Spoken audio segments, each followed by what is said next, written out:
Good evening. Thank you for having me here. I haven't been doing much talking in CEO forums of late. In fact, the last few months have been very, very hectic. Politicking and mostly giving political speeches. So this is a huge break and a huge relief for me as well. Thank you for having me here. Firstly, Hari, thanks for inviting me to this CEO forum. And firstly, when got the invitation, had no idea that you guys had a parallel underground network, literally, so to speak, running, and it was happening, the forum was happening right here in Hyderabad. And secondly, unfortunately, I don't have a written speech because I did not really come here prepared to speak. I was only told that I would be interacting with you a bit and then handing out a few bouquets and awards and things like that. So I don't really have a written speech, but I do have a few things to say though. Thank you to the distinguished gathering, to all the CEOs, to possibly their spouses and to their partners and to everyone who's gathered here. Welcome to Hyderabad. For those of you who are not from Hyderabad, this wonderful city of ours is a brilliant host to a number of events. In fact, we're second only to Delhi on We're second only to Delhi on in terms of MICE events that happen in India. So we are a city that is happening.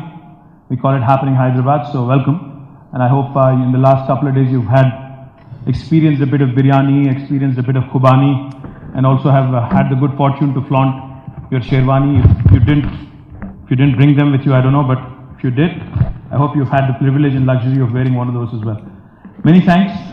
Just wanted to share a couple of things with you. One, the theme of your forum is Go Beyond, Aspire to Inspire. When I saw this after I walked in, the only thing I could think of in terms of what I could say to you, in terms of just leaving you with a few thoughts, is the story of our Honorable Chief Minister and his fight and his relentless battle to achieve this state called Telangana.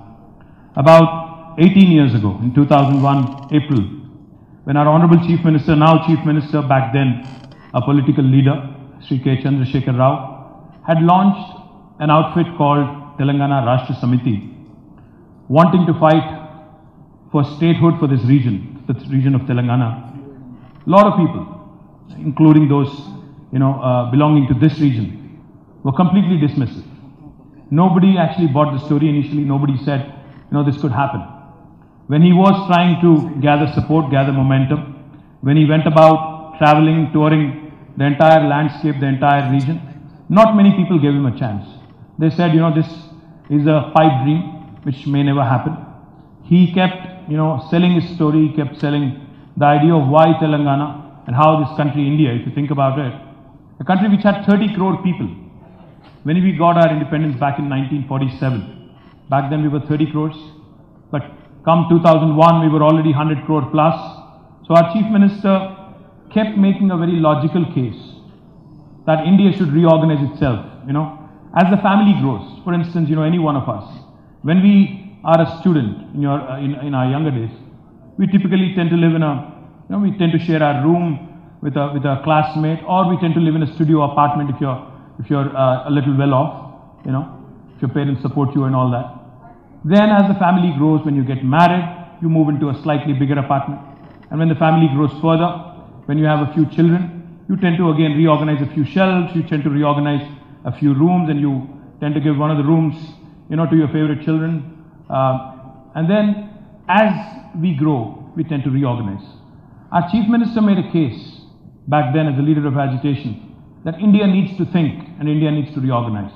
In fact, just to give you a snapshot of what he said. He was making a case saying, Uttar Pradesh in India today, if it were to be a separate country, it would be the 6th largest country on the planet, Uttar Pradesh, as a state. If it were a country, it would be the 6th largest administrative unit or a country in the world. In the same country in India, we also have another state called Goa, which is only 1 million plus people. So this huge disparity in terms of how we've organized ourselves. This was his argument. This was his rationale for the formation of Telangana. nobody bought it until few years. Come 2004, there was a compulsion in Delhi for the party which wanted, to run to be at the helm of affairs in Delhi, the Congress. So they aligned with us, and we knew that this was going to be a coalition era. So therefore, in the coalition era, we knew also the numbers would be very, very important. So therefore, we kept up the pressure. We kept getting the support of more and more political parties in the political system within India. And 14 years later, after many, many battles and many struggles, we eventually had the entire political dispensation of our country eventually come down and say, okay, this is a fair demand, this needs to be accepted. Well, there was resistance without a question. There were a lot of doubts as well. But finally, on June 2nd, 2014, this dream, which was initially heckled, which was initially only looked at as a pipe dream, eventually became true. And today, I am happy to share with you, 5 years after the Telangana bill was passed in Parliament on February 18th, 2014, which was exactly, I think, about 2-3 days ago. 5 years since the bill was passed. Today, Telangana is looked at as one of the trailblazing states in the entire country on number of counts. Point I'm trying to make is, what might look as an impossible dream, what might seem like an impossible target, what might seem like an impossible mission, if you dream big, if you go beyond the realm of your own imagination, the realm of possibilities, if you start thinking outside completely, not just out of the box, but possibly outside of the ability, outside of your comfort zone, then I think nothing is beyond the reach, nothing is beyond the abilities of Indian corporates and Indian entrepreneurs today. The entire world is looking at us with a great deal of optimism. I traveled quite a bit. In the last 4.5 years, I was in charge of ministries such as Industry and Commerce, Information Technology, Science and Technology. I was also looking at Municipal Administration and Urban Development. As part of my job, I traveled to a number of countries in the last 4.5 years. I was at the WEF, the World Economic Forum, got to interact with a number of industry captains from across the world. And the one common theme I kept hearing over and over is their optimism towards India. They draw this oversimplified comparison with China, more often than not. A lot of international investors, they have this oversimplified idea of India being very similar to China. The example I kept giving them back was always, China is a country, but India is a continent. India literally is United States of India. The diversity, the plurality, the heterogeneity of India, if you think about it for a minute, is astounding. Everything changes in India every 150 kilometers. The culture, the dialect, the cuisine, the eating habits, everything in India, varies every 150 kilometers. So if you, in this room, entrepreneurs in this room, if you are thinking big, you need not even think, about drawing out a global plan and, wanting to conquer the world. If you're able to conquer India, the big 1.32 billion market in India, that in itself, because when I talk to all these international investors, when I meet them, all the ambassadors, all the consul generals, the one thing I kept, thinking to myself, saying to myself is, there's a huge market opportunity right here. We need not even look outside. We can start looking within. We can start wanting to go after the local market, the local Indian domestic market, make sure we capture this first, and then possibly start also exporting and using this as a base to start selling our products to the rest of the world. So therefore, my appeal to all of you, my request to all of you is, there is a great deal of talent in India. Without a question, you all know this. And in a knowledge economy, in today's world, I think what matters is what at one point of time was considered a bane for India, the population, today has become a boon. And most certainly, I think, with the kind of young entrepreneurial minds we have, with the kind of very, very talented, boys and girls that we have in India today, I do believe very, very strongly and very, very sincerely that our time to shine has come. Like they say, you cannot stop an idea whose time has come. And I believe this decade and, a couple of decades more to come are most certainly, rightfully, I think, going to be India's. And as long as we apply, as long as we go after our goals with a single-minded pursuit, going beyond our comfort zones and aspiring really not just to inspire anybody else, but to inspire ourselves. In fact, Varaprasad Reddy ji kept telling me, a lot of people here in this room aspire and inspire, but they don't really perspire. So I guess, a lot of perspiration goes into this. It's easy to dream big. It's easy to make plans. It's easy to come out with grandiose vision and, start laying out wonderful plans on a piece of paper.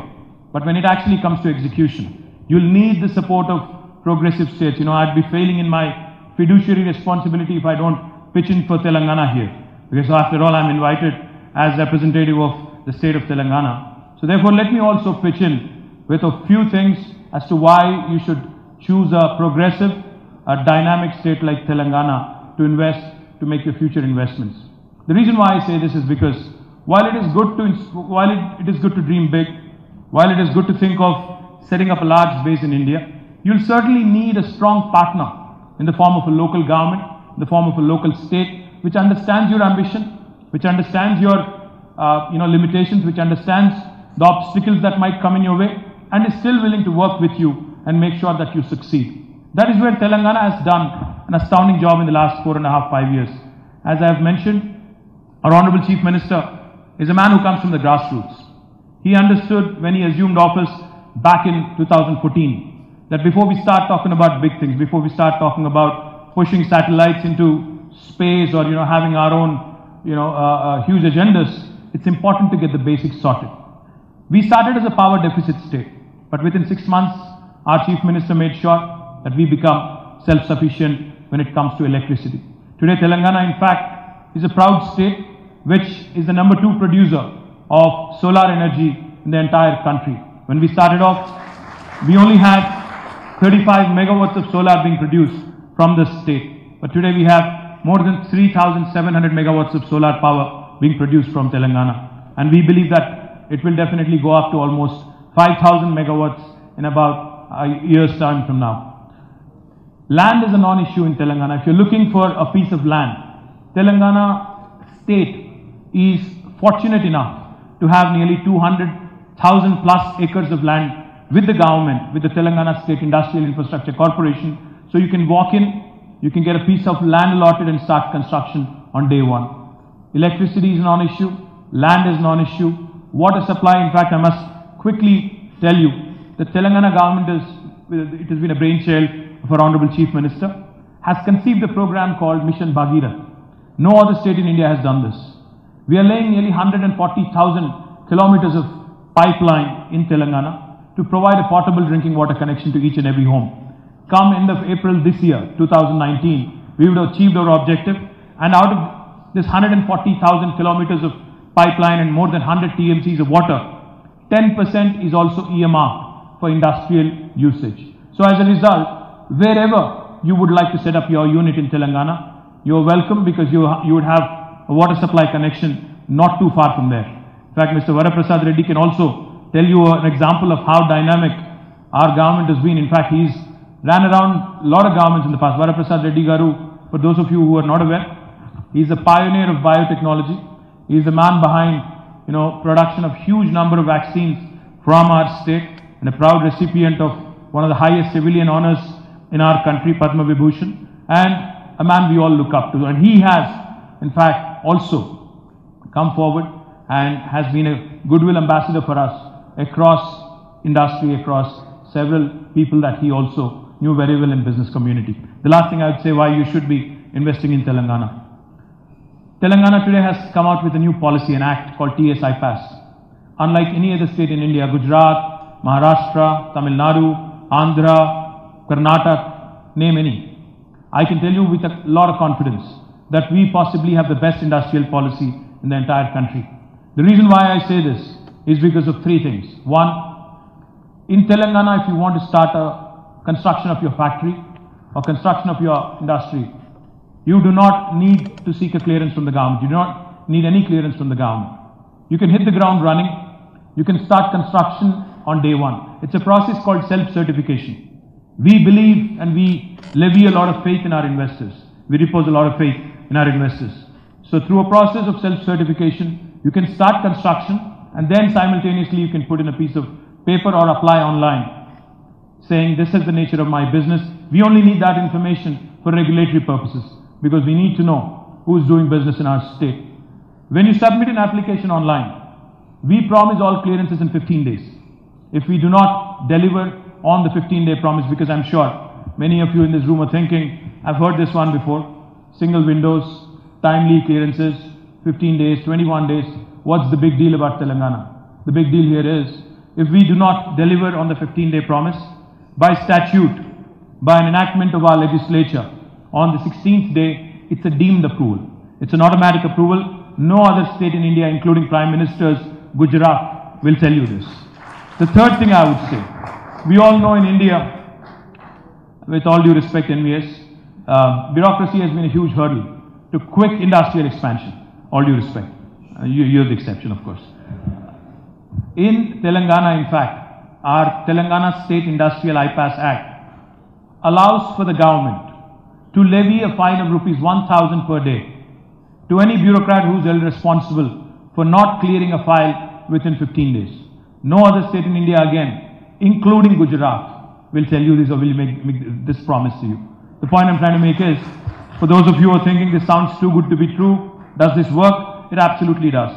In the last 4.5 years, we've attracted more than 1.41 lakh crores of investment. We gave clearances to more than 8,800 units.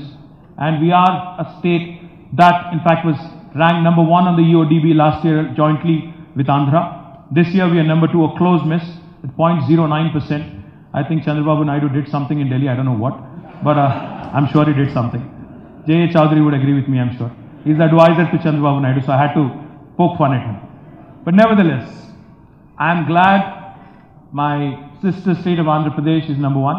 If I had to leave that space to somebody, it would be Andhra and nobody else. So therefore, this is a state that is welcoming of all investors. This is a state that welcomes not only Indians, but all global investors to come in, to invest, to get the best bang out of your buck, and to make sure that you choose wisely, because we have everything going for us. In fact, the last thing I'd say, which I think my sister state will tell you, and that I have to counter that as well, so I'll say that anyways. We are also shielded, by the way, from all natural forces. So we don't have cyclones, typhoons, tsunamis, and we are seismologically where you're sitting. Hyderabad is one of the most stable locations in the world, so no earthquakes either. So if you're looking to set up a disaster recovery center, if you're looking to set up anything whatsoever, I can only tell you one thing, and I'll close it out with this. We will meet or beat the best offer in terms of fiscal incentive from any state in India if you're looking to set up an industry. So once again, thank you very much for this opportunity. We can open the floor to questions, comments, suggestions. Except for those from J.A. Chowdhury, I'll take any other questions. Cheers, thank you. I'm sure you can. Yes, sir. You want me to? I'm more comfortable here. I can hide my... Any questions? Going once. Well, if you don't have questions, I'll take checks. Kali? That some of us will be happy to do. I think we should, yes. Anybody? I think, yeah, we have somebody. Do you want to ask a question? I think this is the last day of the retreat. They're all extremely tired. They're wanting to go back home. There's somebody here at the end. Yes, sir. Can you please raise your hand and we'll pass over the mic to you?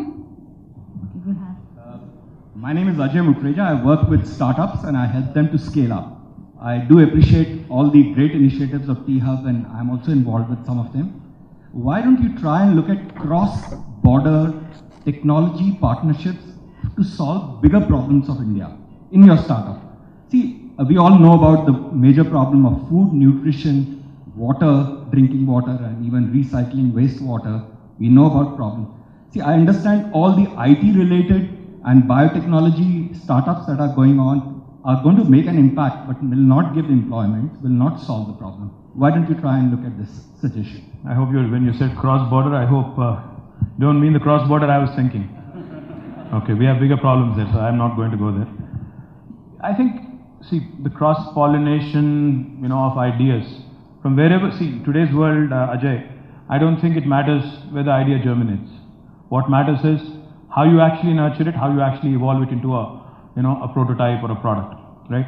So that's why in T-Hub, we just don't have a platform for the youngsters from India. In fact, we've also created a program called T-Bridge, essentially for this purpose. where we actually have a lot of students. In fact, the last count, if I remember correctly, because I've been out of circulation for a while, I would say at least 50 startups from almost 11 countries have come through T-Hub, have set shop in Hyderabad, and these are from different parts of the world. They've all come here, they're trying to enter the Indian market, so we've created a facility for them. But this is a two-way street. So T-Bridge also allows for Indian startups to go abroad, and they can experiment or they can explore the marketplace in other countries like Canada, US, and Europe, etc., etc. So yes, absolutely, we're open. Like you said, I think pole vaulting is the mode right now. Everybody's looking at. We can't afford not to. So therefore, good ideas wherever, no matter where they come from, open to them. And as long as they are scalable, since you talked about scaling up as well. Just to give you a quick idea of what we've done. We've entered into a partnership with Goa, the state of Goa. What we told Goans and the Goan government is, we said, Goa will get you your creative juices flowing. We all know that. When you go to Goa, you tend to be more creative and all that, right? So we told the Goan government that we understand that there are a lot of youngsters here who would want to also do, startups and innovation. But unfortunately, they don't have the expanse of land to scale up. So the agreement we had was that we would nurture them on the innovation side, on the intricacies of starting up on your own. And then when it comes time to scale up, they can come to Hyderabad and Telangana, and we would provide them the right kind of platform. So yes, we can explore many partnerships like that. Why not? Yes, sir. Sir. Yeah, so You have the mic, please. I am Prasad. Out of 6 vaccine companies in the country, 4 are in Hyderabad. Yes, sir. Thanks. One is in Pune, one is in Delhi. But from age old, almost British resigned, we have the vaccine testing laboratory in Kasol, faraway place, not easily accessible. And to send our samples takes time, effort, and they are temperature sensitive. Most of the time, we lose some batches. Why not we have a central laboratory here, in the center of the country, and 4 vaccine companies are here. I think we should strive to get that one testing laboratory to Hyderabad. Sir, if it was up to me, I would have done it yesterday. But unfortunately, I think we should fight for it as we fought for I think our own state. I do have my thoughts. Let me just quickly expand on that. I think after April, May, if you ask me this question, then I'll possibly be in a better position to answer it, because beyond April, May, I'm very confident that TRS will have a bigger role to play in Delhi as well. And will not give Modi Saab the free run that he has. We hope for it and we wish for it. Thank you. Thank you. And then hopefully we can make it happen sooner. Thanks. And thank you, sir. Because I am from regulatory, because proposal came 2 years back. Only thing is just to push up to have the Center of Excellence Laboratory to take care of all immunobiological products. I don't think Ram Kishan Garu, you're allowed to say anything political. So you'll get in trouble. So you're still part of the government. So we have, yes. Thank you. My name is Muralidharan from TMI.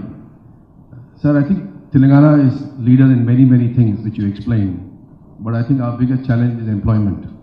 I have a suggestion. I think we should be the first state to have a ministry for employment and MSME together, because we know the employment is largely in MSME sector. Central government has been talking about it, but for example, we have so many youth who are passing out. Unless we have a plan, where will they get employment, where they will go? We should have a thought process on an integrated basis. So I suggest that Telangana should be the first state to have a separate ministry with new job creation and MSME. Thank you. Sir, I'm sure Murali you know this, but let me say this again. There is a Ministry of Labour and Employment.